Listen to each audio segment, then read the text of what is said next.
Welcome back to CAN, Caribbean Affiliate News. My name is Stefan Samuel. This segment is sponsored by TravelSpan Vacations.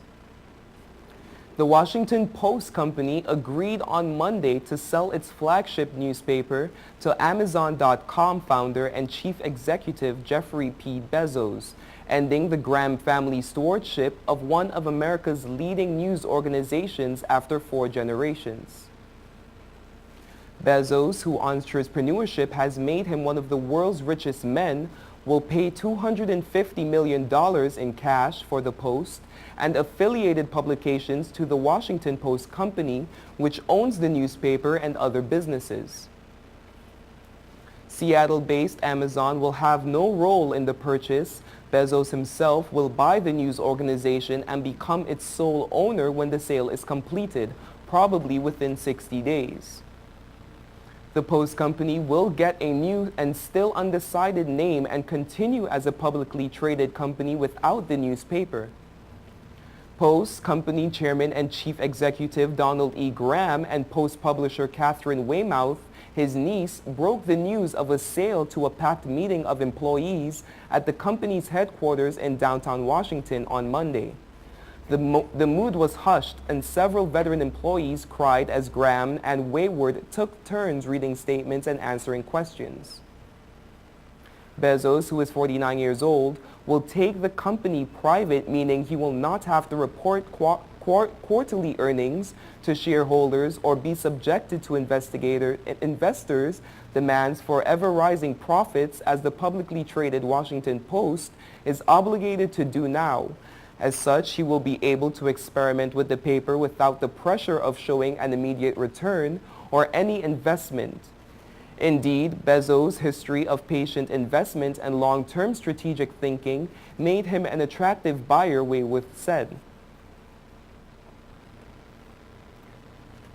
In an audacious and proactive attack, Pakistani troops entered Indian territory along the line of control in the Poonch sector of Jumar and Kashmir late last night and ambushed a patrol, killing 5 Indian soldiers.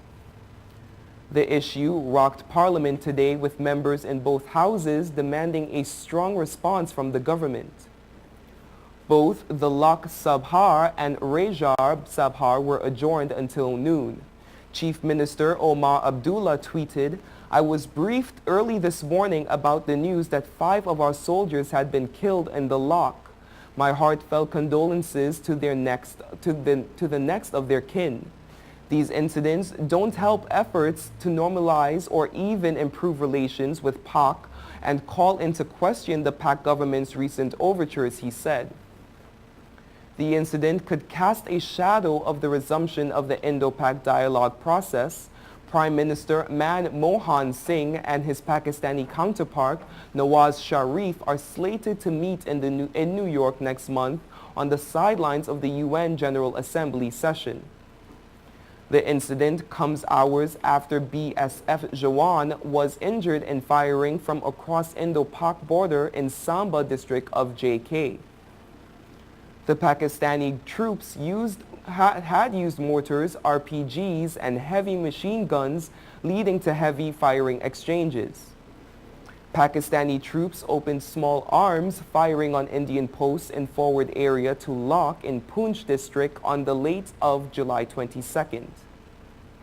You are watching Caribbean Affiliate News. Stay tuned.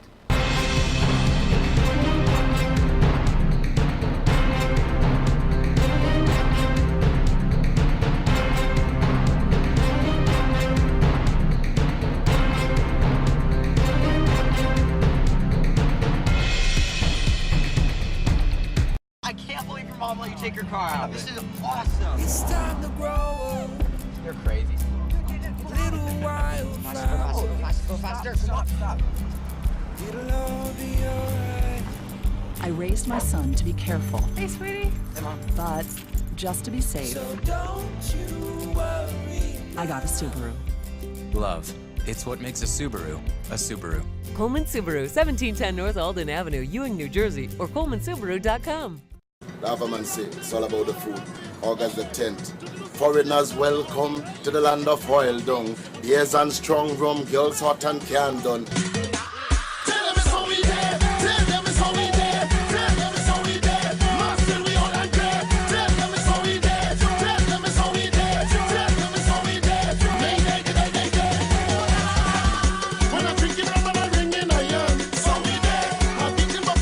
It's all about the food. Oil Dung Fest, August 10th, Lampama, I'm in the place.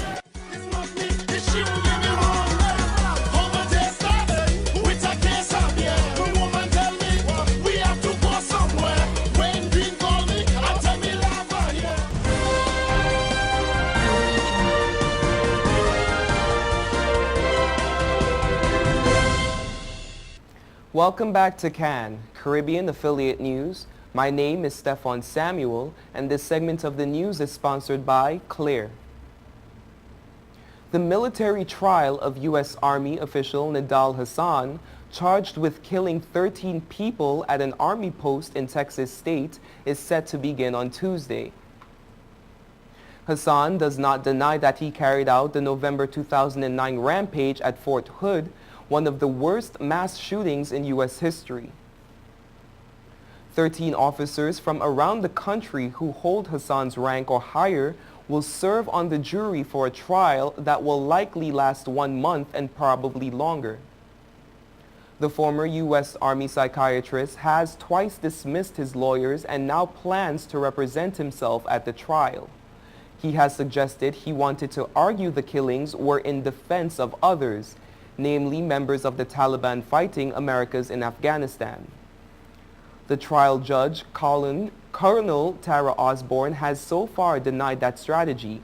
Witnesses say the attack occurred in a building where hundreds of unarmed soldiers, some about to deploy to Afghanistan, were waiting for vaccines and routine checkups. Hasan walked inside with 2 handguns, climbed onto a desk and shouted an Arabic phrase meaning God is great. Then he fired, pausing only to reload. More than 30 people were wounded in the shooting. Military law prohibits him from entering a guilty plea because authorities are seeking the death penalty. No active duty U.S. soldier has been executed since 1961. If Hasan is convicted and sentenced to death, there are likely years, if not decades, of appeals ahead. Then the Fort Hood shooting trial has been delayed over and over, often due to requests from Hasan. You are watching Caribbean Affiliate News. We will be right back.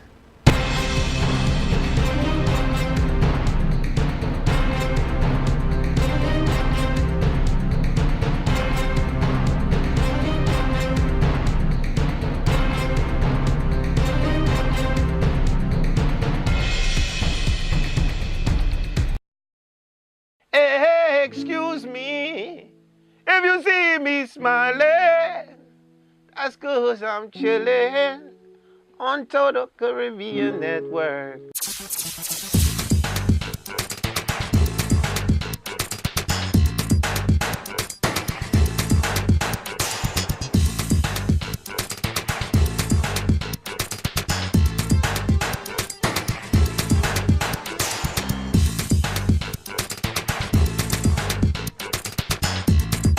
It's your boy Wyclef Jean, man, and I'm chilling, man. Total Caribbean Network. Man, I love their style. Whoa, whoa, whoa, whoa, whoa, whoa.